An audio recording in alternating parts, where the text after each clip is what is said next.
오늘 저에게 주신 하나님 말씀 함께 보도록 하겠습니다. 오늘 아가서 7장 1절부터 13절로 나와 있는데요. 6절까지만 오늘 하도록 하겠습니다. 제가 아가서 7장 1절부터 6절까지 봉독해 드리도록 하겠습니다. 귀한 자에 따라 신을 신은 내 발이 어찌 그리 아름다운가. 내 넓적다리는 둥글어서 숭늉공에 손이 만든 구슬꿰미 같구나. 배꼽은 섞은 포도주를 가득히 부은 둥근 잔 같고 허리는 백합화로 두른 밀단 같구나. 두 유방은 암사슴의 쌍태 새끼 같고 목은 상아망대 같구나. 눈은 헤스본 바드라빛 문 곁에 있는 연못 같고 코는 다메섹을 향한 레바논 망대 같구나.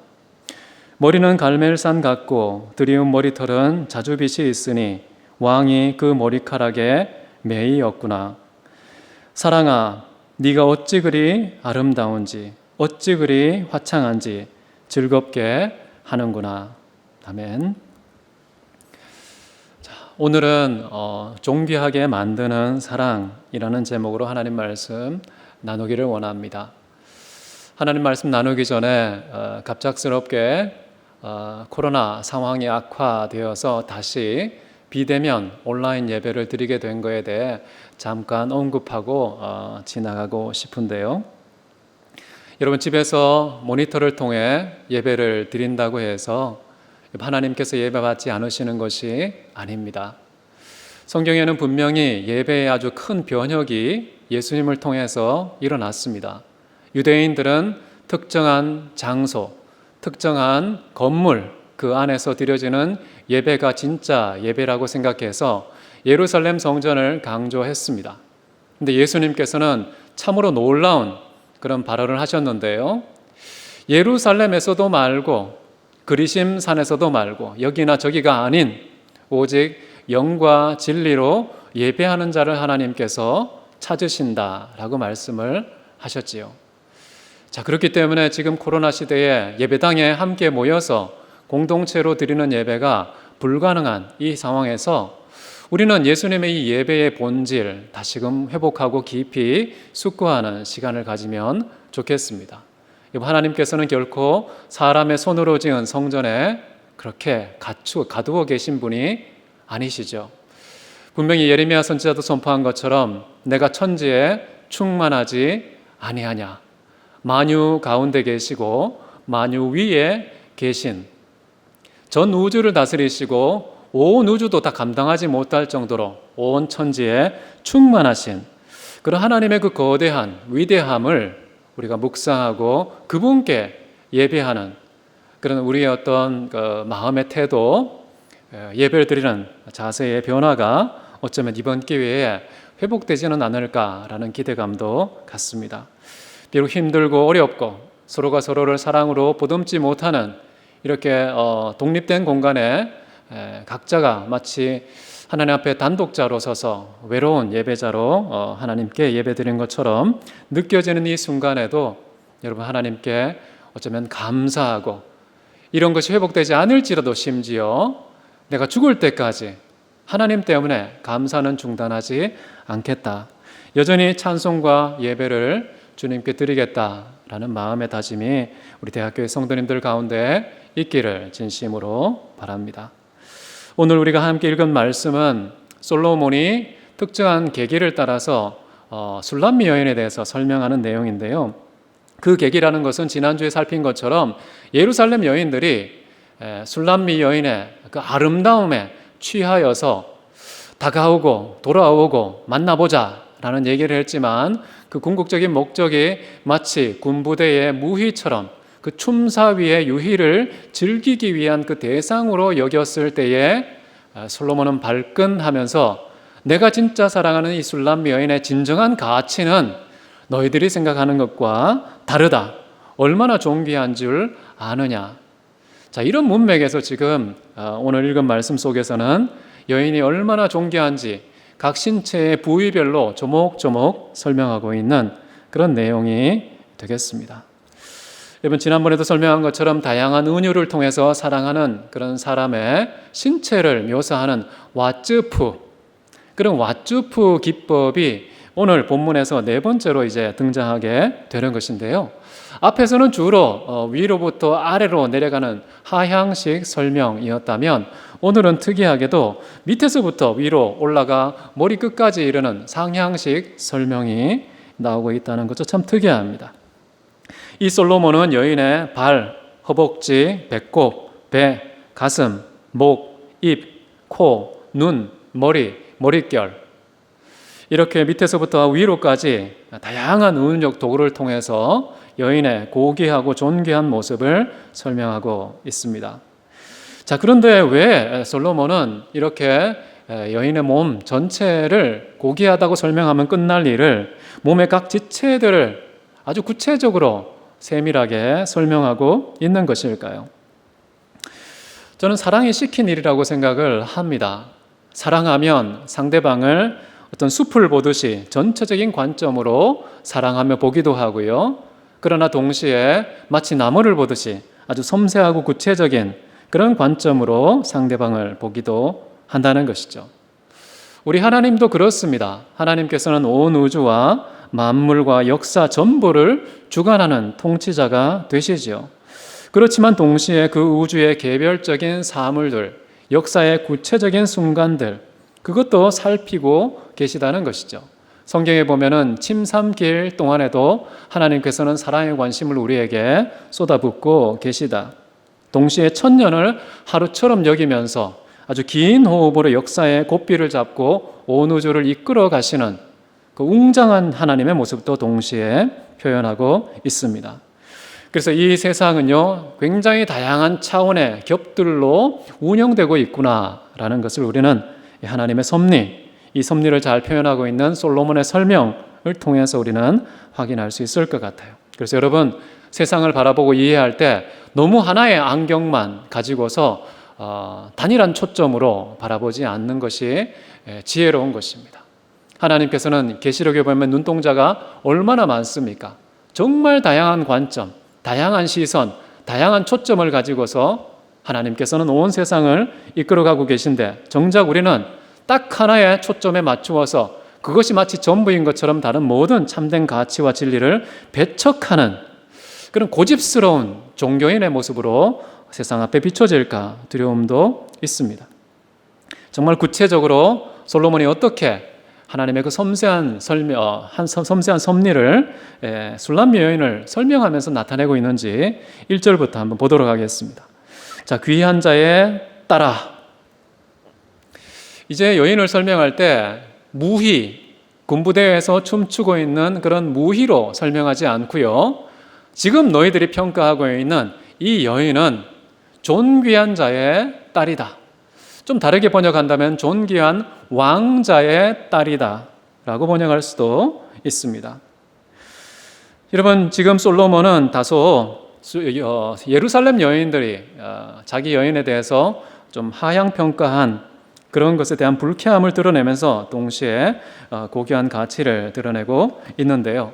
이 설명에서 우리가 느낄 수 있는 것은 술람미 여인의 진정한 가치는 그 여인 자신에게서 나온 것이 아니라 누구의 딸이기 때문에 존귀한 자구나라는 것을 우리는 이 호명에서 확인할 수가 있는데요. 이제 솔로몬은 다윗 왕의 아들 아닙니까? 다시 말하면 왕자라고 할 수도 있겠지요. 술람미 여인은 이제 솔로몬의 여인, 왕자의 여인이 되었습니다. 그렇기 때문에 이제 그 여인은 귀족의 신분을 가지게 된 것이죠. 그렇기 때문에 존귀하다라는 평가를 내린 것입니다. 그런데 우리가 또 중요하게 살펴볼 것은요, 분명히 보이지 않는 여인의 신분은 존귀한 왕족으로 변했는데 그 여인의 외모는 어떨까요?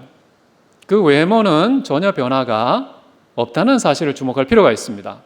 여러분, 고대 근동 시대에 무슨 성형술이 발달됐겠습니까? 주로 외모를 바꾸는 방식은 장신구를, 화려하고 아름다운 장신구를 통해서 꾸미는 그런 방식으로 외모를 조정하지만 지금 여기 말씀을 읽어보면 이 여인은 지금 솔로몬 앞에서요, 어떤 그런 꾸미는 장신구도 몸에 걸치지 않은 그런 모습으로 있는 모습 그대로 서 있다는 것입니다. 근데 그럼에도 불구하고 존귀한 자라는 그런 신분이 있는 것이죠. 굉장히 중요한 것 같아요. 원래 그 시골 처녀의 있는 모습 그대로와 이제 변화된 그 신분의 고귀함, 이 두 가지가 여인 속에 공존하고 있다는 것, 이것이 굉장히 중요한 어쩌면 하나님의 어떤 진리를 우리에게 가르치고 주고 있지 않나 생각을 합니다. 우리도 그리스도 예수 때문에요, 신분의 존귀함을 얻은 자입니다. 근데 그럼에도 불구하고 교회는 어떻습니까? 여전히 가난한 사람은 가난해요. 고달팠던 인생 여전히 고달파요. 고단하고 괴로웠던 그 인생 별로 변하지가 않습니다. 예수 믿기 전에 인생과 예수 믿은 이후의 인생이 그렇게 크게 변한 것 같지가 않습니다. 우리의 눈에 보이는 삶의 외모는 똑같다는 것이죠.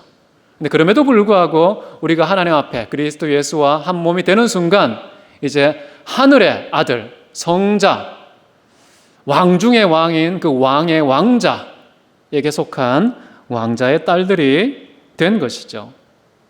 그래서 우리 자신을 인식할 때 우리는 어떻게 인식해야 될까? 눈에 보이는 그 외모를 따라 인식해야 될까? 아니면 보이지 않는 변화된 그 신분, 왕자의 딸이라는 신분의 근거에서 우리를 이해해야 될까?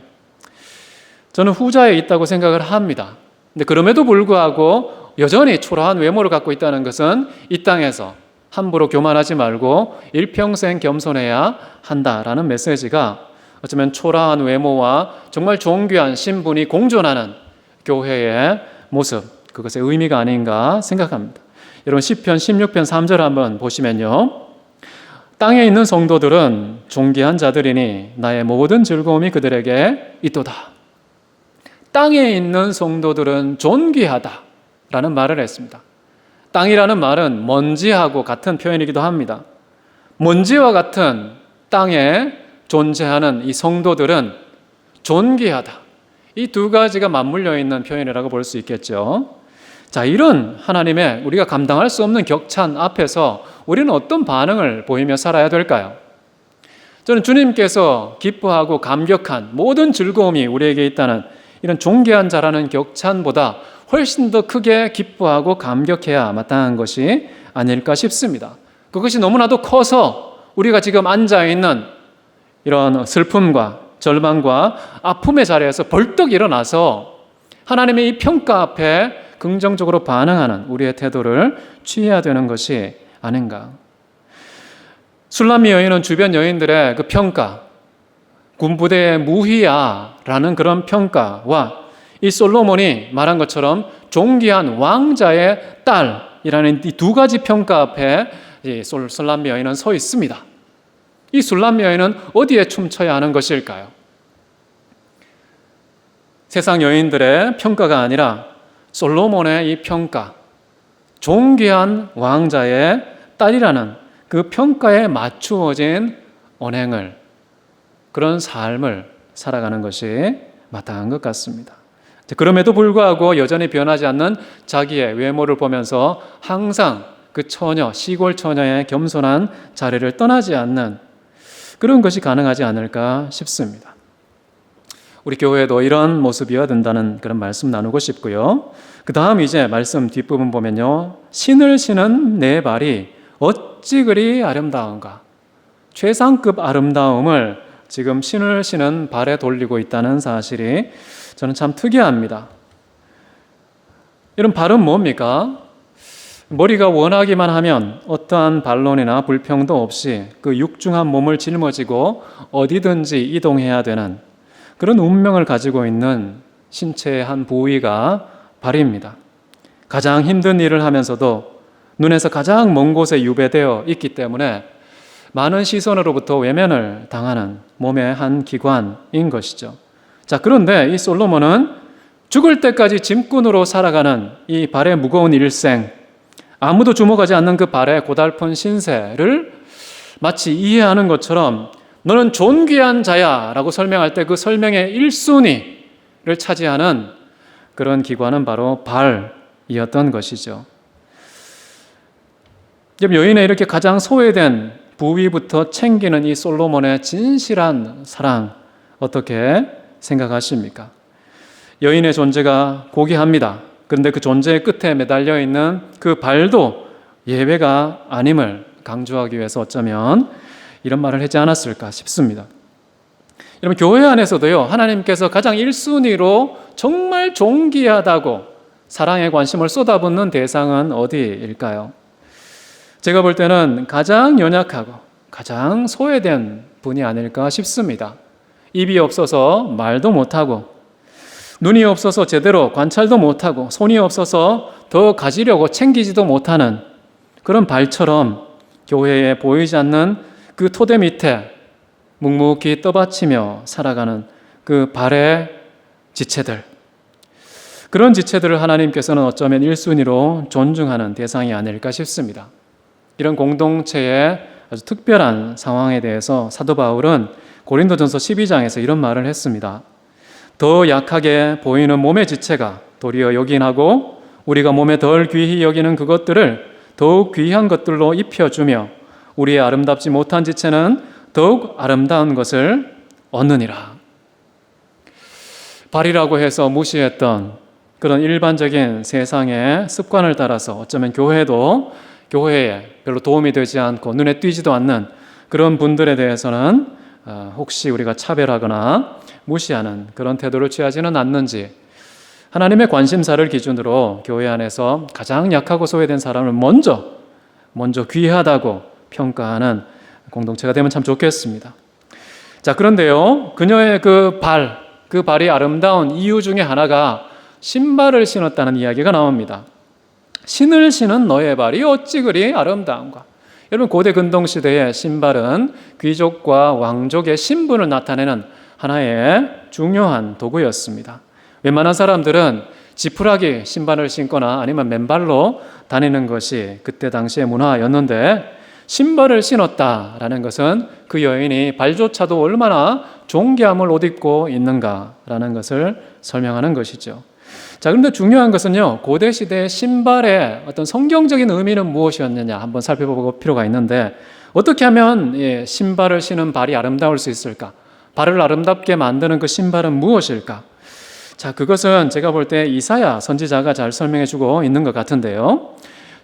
이사야서 52장 7절에 나옵니다. 좋은 소식을 전하며 평화를 공포하며 복된 소식을 가져오며 구원을 공포하며 시온을 향해서 이르기를 내 하나님이 통치하신다 하는 자의, 산을 넘는 자의 발이 어찌 그리 아름다운가.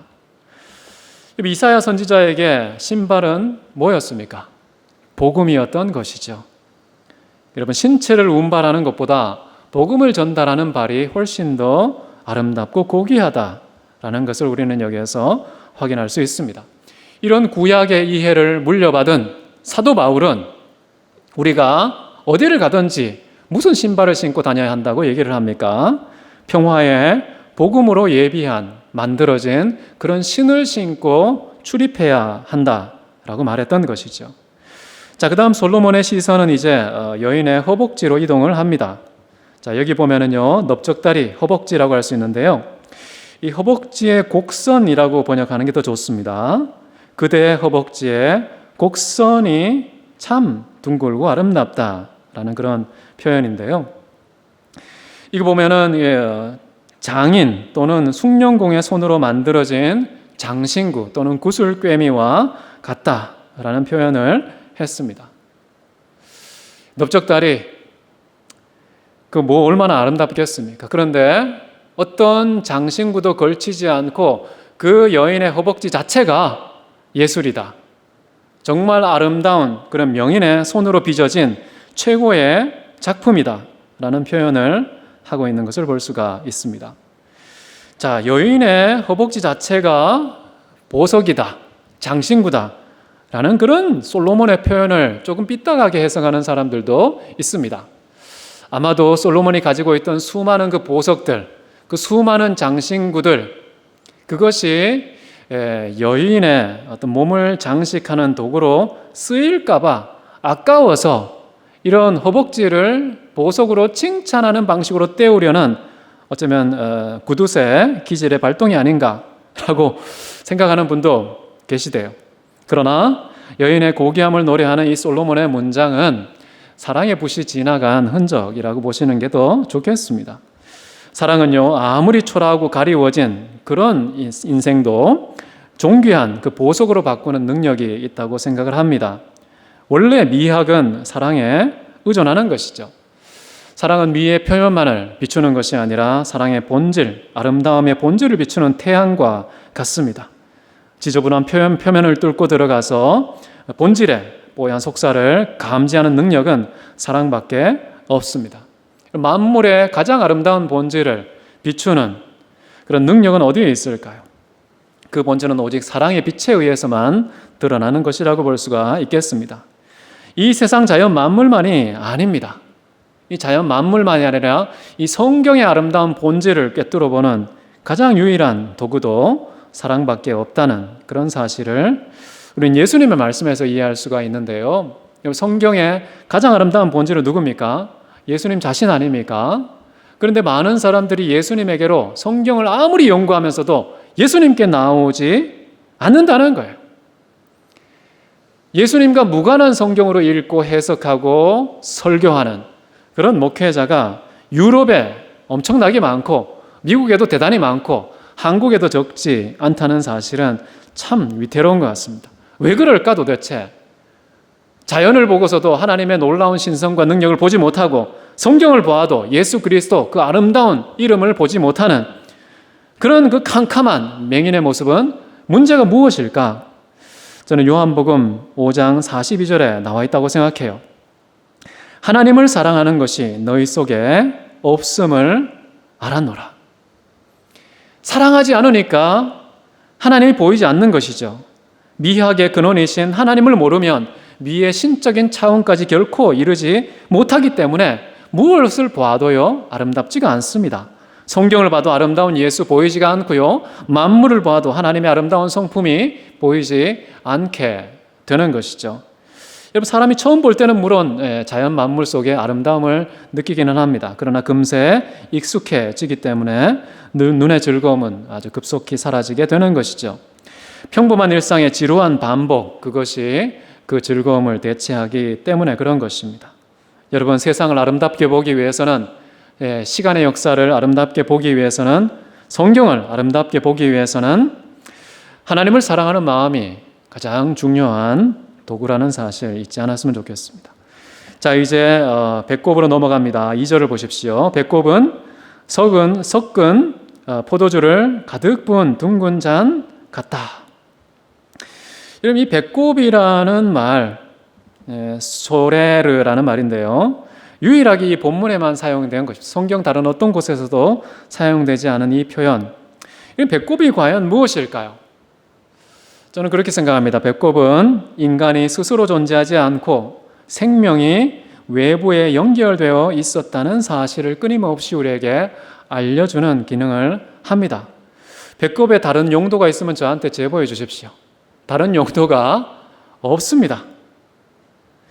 자, 이처럼 배꼽은 생명의 근원이 인간에게 있지 않다는 사실, 가장 은밀한 그런 근원을 우리에게 가르쳐주고 있는 곳이 배꼽인데요. 그래서 이 배꼽은 노출을 꺼려합니다. 대한민국에도 배꼽티가 등장한 것은요 1995년도부터 나왔습니다.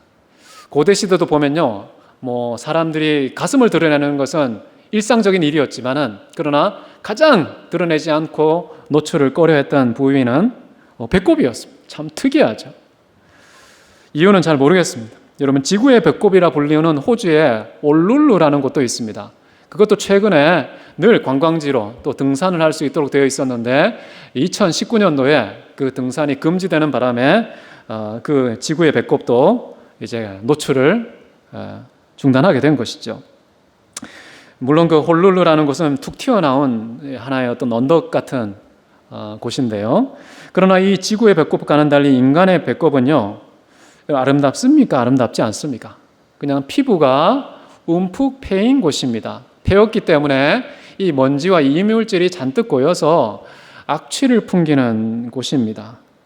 외관에 있어서나 냄새에 있어서 결코 아름답지 않은 이 배꼽을 지금 솔로몬은 어떻게 표현하고 있습니까? 섞은 혼합된 포도주를 가득 부은 둥근 잔과 같다.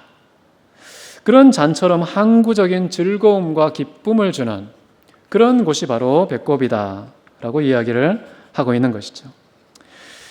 저는 이렇게 막 마르지 않는 그런 포도주의 출처가 배꼽이다 라는 말을 들으면서 가나 혼인잔치에서 우리 예수님께서 물을 포도주로 만든 사건이 기억났습니다. 퍼내도 마르지 않는 그 포도주 항아리를 마치 이 여인의 배꼽과 대비시켜 설명한 것 같아서 그런데요. 여러분, 술람미 여인처럼 교회는요, 예수님 때문에 가장 은밀하게 가리고 싶은 부위까지도 온 세상에 영원한 기쁨을 공급하는 그런 공동체다라는 것으로 이해하면 좋겠습니다. 근데 요즘 교회가 가장 당당하게 드러내는 예배마저 악취의 온상이 되어서 이 세상의 이맛살을 찌푸리게 만드는 그런 원인이 되고 있지는 않은지 의문이 들고 있습니다.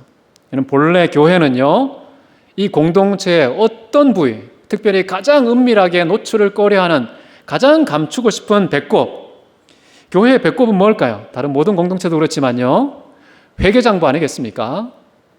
재정, 서류. 갑자기 들추어 봐도 어떤 부끄러움도 없이 당당할 수 있는 그런 회계장부가 교회에 있는지 한번 돌아보게 되었습니다.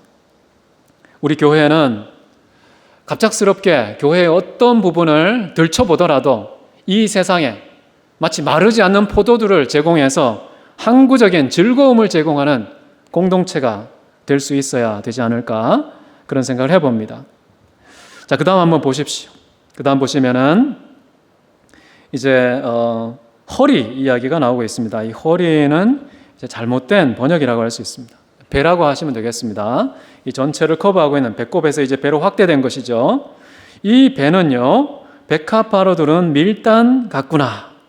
자, 어떤 사람은 이 표현 속에서 이 솔로몬이 참 짓궂게 돌려서 여인을 비하하고 있지 않은가, 뚱뚱하고 살이 부풀어 오른 여인의 비만을 은근히 돌려서 꼬집고 있는 거 아닌가, 살 빼, 다이어트 해 라고 보이지 않게 암시하고 있다라고 오해하는 분도 계시지만, 그러나 여기서 정말 중요한 것은요, 이 백합화라는 향기와 아름다운 모습, 그리고 밀단, 한 더미의 밀로 표현되는 그 풍부함을 우리가 생각하면 좋을 것 같습니다. 그래서 저는요, 이 여인의 배가 의미하는 바는 타인의 굶주린 배를 채우는 향기로운 구제의 예물이 아닐까라고 저는 생각해 봅니다.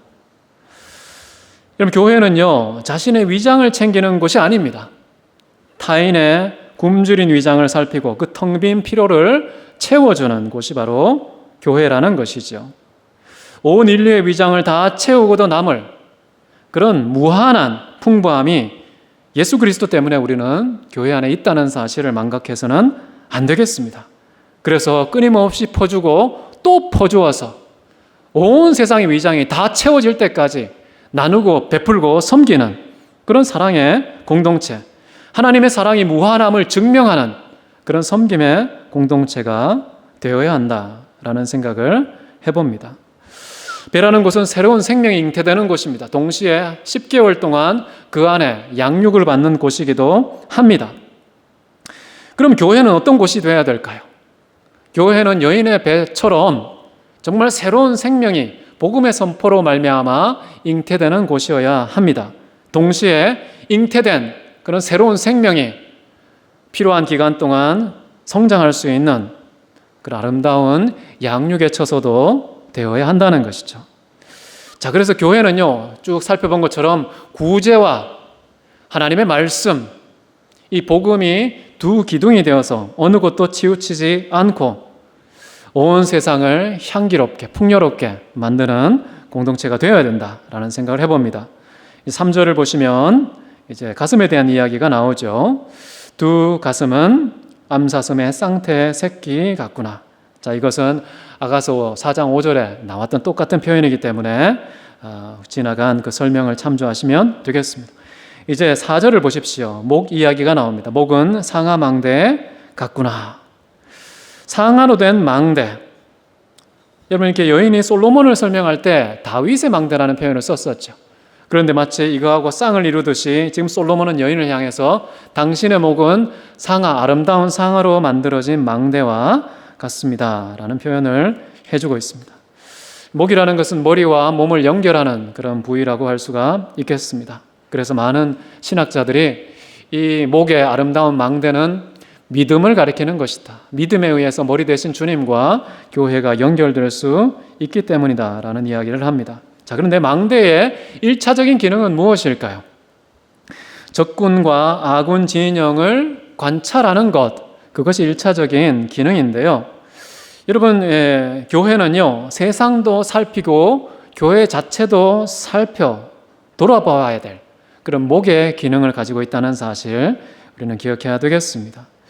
목의 성실한 기능을 통해서 교회는 온 세상을 주님의 관점으로 관찰해야 되겠습니다. 그래서 시대의 표적을 감지해야 되겠고 지혜롭게 대처할 수 있어야 하겠습니다. 동시에 방황하는 이 세상에 길을 찾을 수 있도록 그 안내하는 망대의 기능도 충실히 감당해야 된다라는 것이고요. 자, 이제 눈에 대한 이야기가 나오죠. 보시면 눈은 헤스본 바드라빔 문 곁에 있는 연못 또는 저수지 같다라는 표현을 하고 있습니다. 여러분, 눈은 영혼의 창문입니다. 솔로몬이 본 여인의 영혼은 참 촉촉한 것 같습니다.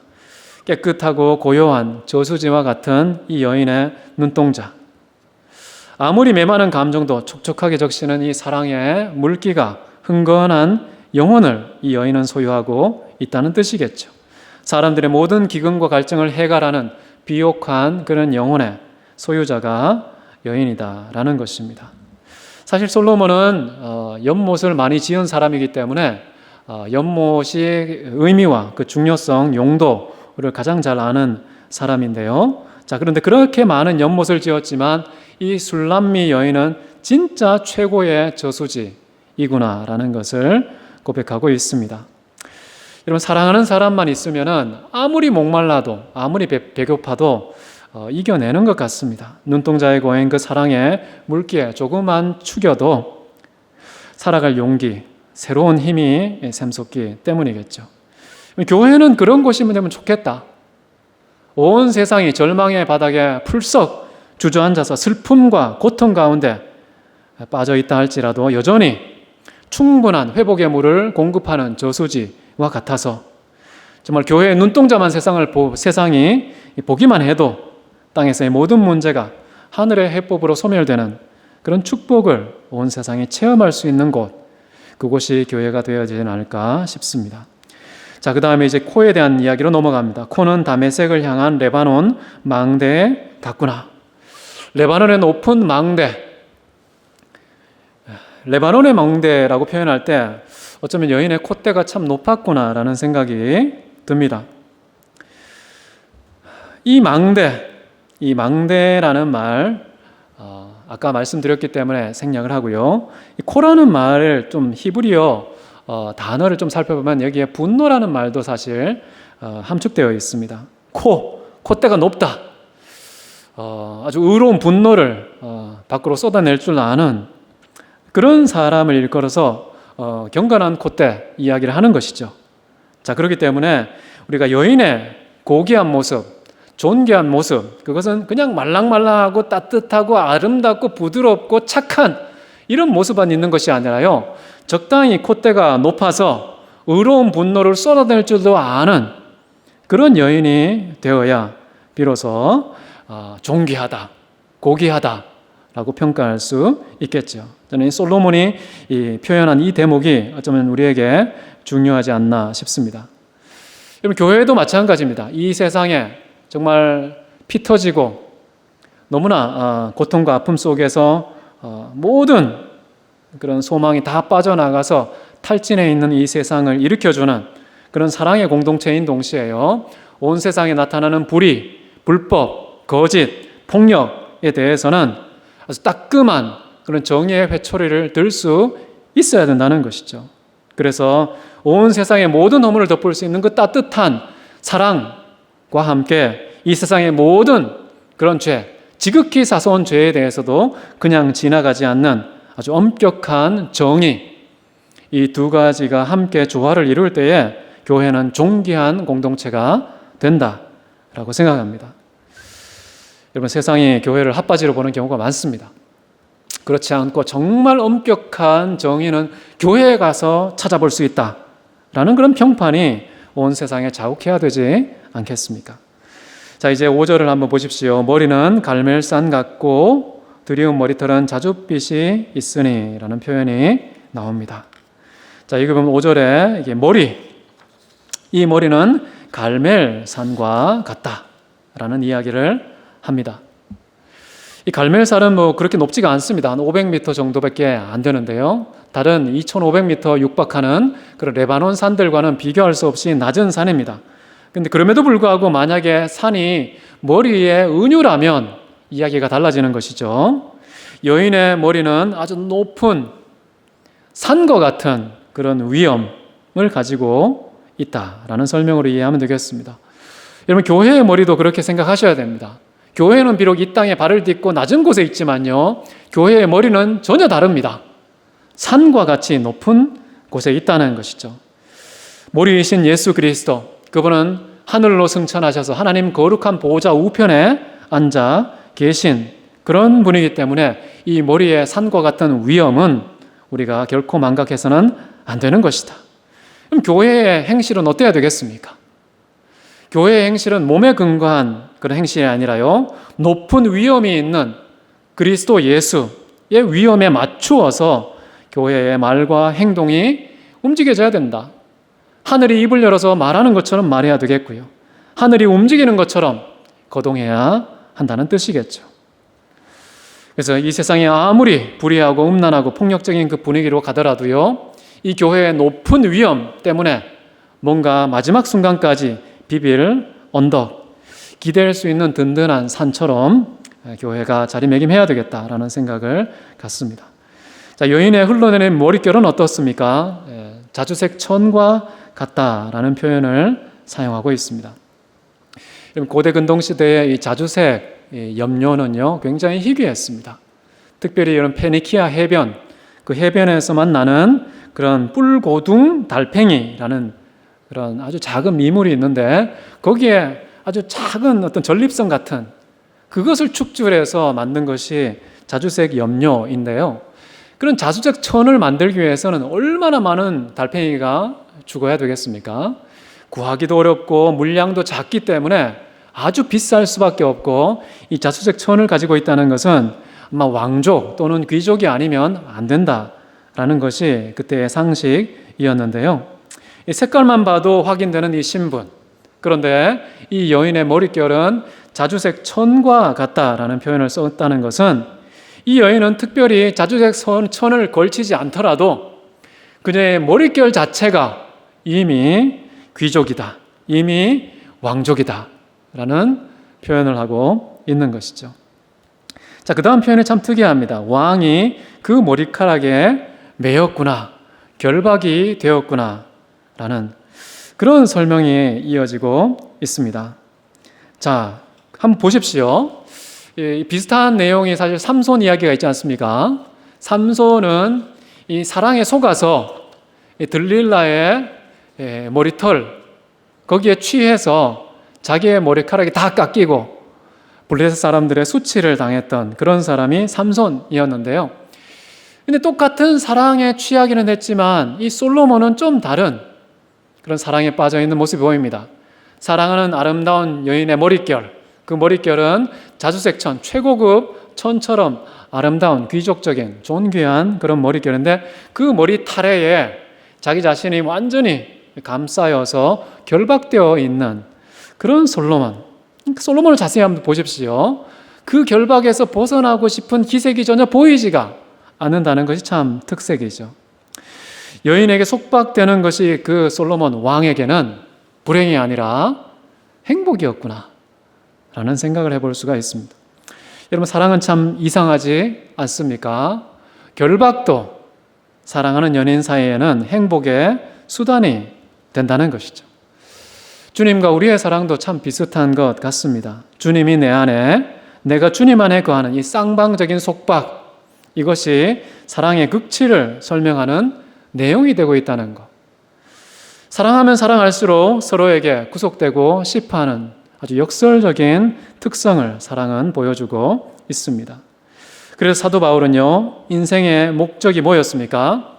빌립보서 3장에 보면 이런 표현이 나옵니다. 오직 내가 그리스도 예수께 사로잡힌 바 된 그것을 잡으려고 내가 일평생 질주한다 라는 표현이 나옵니다. 예수님을 잡는 게 아니라요, 그리스도 예수께 사로잡힌 바 된 그것이 바로 나의 인생의 목적이다 라는 표현을 해주고 있는 것이죠. 동일하게 다윗은요, 이 성전의 문지기로 지내는 것이 궁전의 왕으로 지내는 것보다 더 좋습니다. 무슨 말일까요? 정말 자유로운, 누구도 속박하지 못하는 왕의 신분을 갖고 사는 것보다 하나님께 완전히 속박된 노예, 이 성전의 문지기로 사는 것이 훨씬 더 행복합니다. 그런 판단력을 가지게 된다는 것이죠. 그래서 여러분, 하나님을 정말 사랑하잖아요.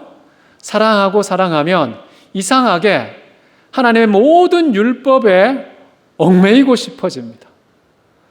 하나님의 모든 말씀 속에 속박을 당하고 싶어하는 독특한 기질이 내 안에서 발견되는 것입니다. 이것이 사랑의 상태를 판단하는 척도가 아닐까 싶습니다. 여러분, 율법 613가지 굉장히 불편하죠. 그 모든 율법을 항상 지켜야 되는 이런 의무사항이 아니라요, 사랑하게 되면 이 사랑 안에 모든 율법을 다 이루었느니라, 이런 말씀이 있지 않습니까? 신기하게도요, 진짜 사랑을 받고 진짜 하나님을 사랑하게 되면 이 율법을 다 이루는 방식으로, 그런 방향을 향하여서 인생이 나아가게 되더라는 거예요. 이거는 율법주의가 아닙니다. 율법은 하나님의 가장 깊은 사랑을 정말 조목조목 아주 세부적으로 누리고 만끽할 수 있는 어쩌면 하나님의 방식이 아닌가라는 생각을 해봅니다.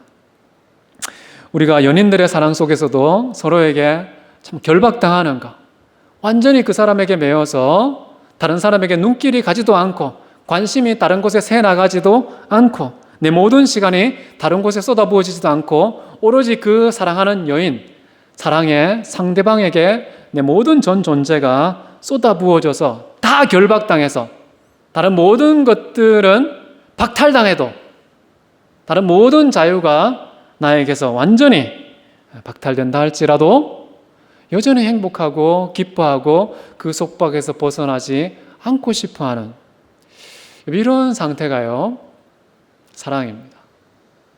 솔로몬은 지금 자신을 왕이라고 칭하고 있습니다. 왕이 그 머리카락에 얽매여 있구나, 지금 노래를 부르고 있고 기뻐하고 있습니다.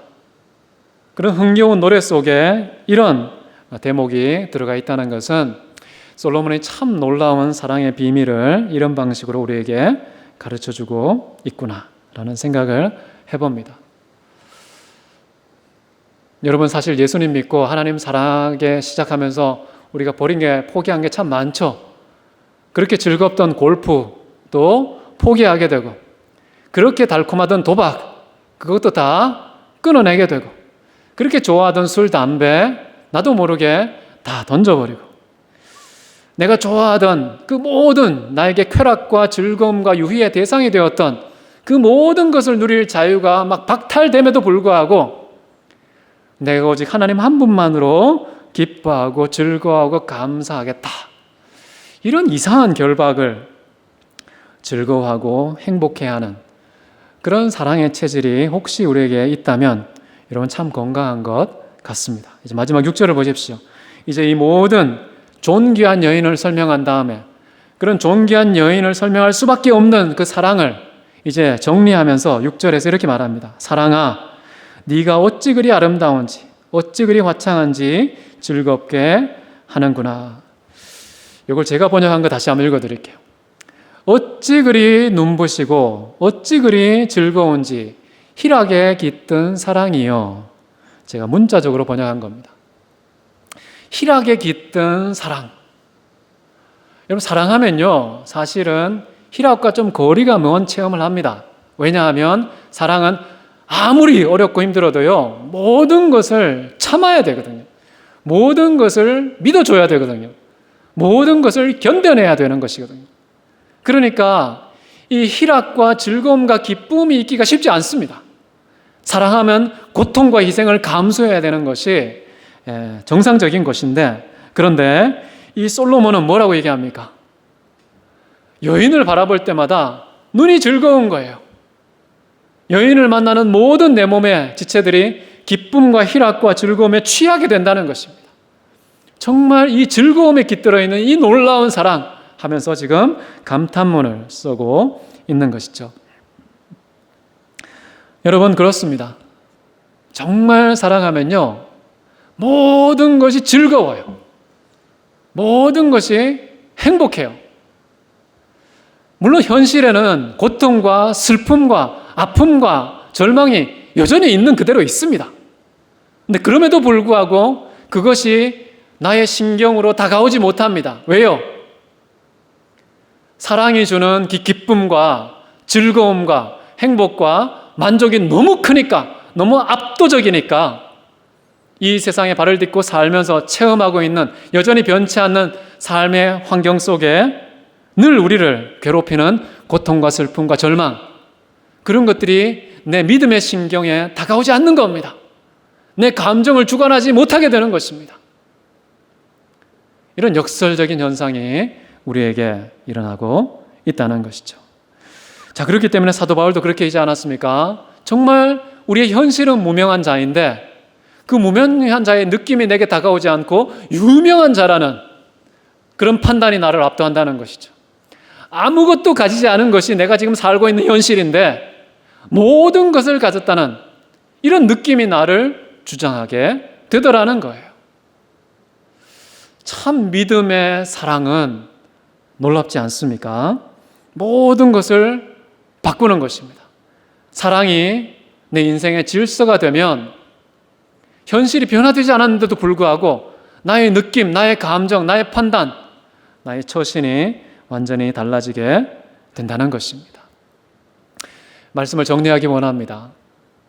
술람미 여인은 세상 여인들을 통해서 군부대의 무희처럼 춤사위를 통해 사람의 말초적인 기쁨을 제공하는 그런 사람처럼 평가를 받았습니다. 그러나 솔로몬은 너희가 어찌하여서 내 여인을 그렇게 평가하느냐? 내 여인은 존귀한 자의 딸이다. 왕자의 딸이다. 그 여인은 꾸미는 장신구가 하나도 없을지라도 그 여인의 몸 자체가 발부터 배꼽 그리고 목, 머릿결까지 얼마나 존귀하고 아름다운 자인 너희가 아느냐? 라고 구체적으로 설명을 하면서 이렇게 설명하고 이렇게 존귀한 여인이라는 사실의 배후에 뭐가 있느냐 하면 바로 이 희락에 깃든 솔로몬의 이 무한한 사랑, 이 놀라운 사랑이 한 여인을 현실적으로는 초라한 시골 처녀에 불과하지만 그러나 이 사랑이 존귀하게 여인을 바꾸었다라는 그런 사실을 오늘 말씀을 설명해 주고 있습니다. 우리 자신을 바라볼 때 참 초라하지 않습니까? 참 고단하지 않습니까? 너무 괴롭지 않습니까? 정말 슬프고 변하지 않는 하루하루 지켜보면서 절망의 방석에 풀썩 주저앉을 때가 얼마나 많습니까? 내 현실은 왜 이렇게 변하지 않는 것이지? 하나님이 정말 나를 사랑하는 것이 맞는가? 의심이 들 때도 있을 것입니다. 세상 사람들의 평가가 내 귀에 쏙쏙 들어와서 내 감정이 그 평가에 반응하는 그런 경우들이 참 많습니다. 그러나 여러분, 그런 세상적인 감각을 마비시키는 비결이 있습니다. 하나님의 사랑을 다시금 회복하십시오. 그 첫사랑, 하나님의 무한한 사랑, 조건도 없이 어떤 대가도 바라지 않은 그 순수한 하나님의 그 무한대의 사랑, 여러분, 그런 사랑이 내 감정을 압도하면, 내 평가를 압도하게 되면은 현실이 하나도 변하지 않을지라도, 죽을 때까지 그대로일지라도 정말 희락에 깃든 그 사랑을 노래하지 않을 수 없는, 참으로 내 인생은 존귀한 인생이다, 나는 존귀한 자의 딸이다, 이런 평가를 가지고서 감격하며 하나님께 찬송하는 반응으로 일평생 살아가게 될 줄로 믿습니다. 그런 삶으로 하나님께 영광이 되시고요, 세상에서는 정말 끊이지 않는 포도주의 즐거움을 제공하는 그런 사랑의 공동체가 우리 대학교회가 되면 좋겠습니다. 다 같이 기도하시겠습니다. 사랑이 많으신 하나님 아버지, 우리의 모습, 세상 사람들은 웃고 즐기는 대상이 될 수도 있겠지만 하나님께서는 우리를 사랑하셔서 존귀한 자라고, 땅에 있는 모든 성도는 한 사람도 예외 없이 존귀한 자라고, 하늘의 무한한 즐거움이 여기에 있다고 말씀해 주시니 감사를 드립니다. 하늘의 이 평가를 믿는다면 이 평가에 반응하는 우리가 되게 해 주옵소서. 우리의 모든 신경, 우리의 모든 감정과 느낌이 하늘의 평가에 반응할 수 있도록 은총을 베풀어 주옵소서. 살아계신 우리 아버지 하나님의 그 시선이 우리에게 있어서 이 세상을 바라볼 때에도 하나님의 놀라운 그 사랑을 발견하고서 죄로 물들어 부패한 이 세상도 참으로 존귀하신 그 하나님의 고귀한 섭리가 구석구석 나타나고 있다는 이 세상에 보이지 않는 본질을 꿰뚫어 볼 수 있는 그 사랑의 눈동자를 우리에게 허락해 주셔서 하루하루가 희락이 깃든 그 사랑의 수혜자가 될 수 있도록 축복하여 주옵소서. 주께서 함께 하실 것을 믿고 존귀하신 예수 그리스도 이름으로 기도했습니다. 아멘.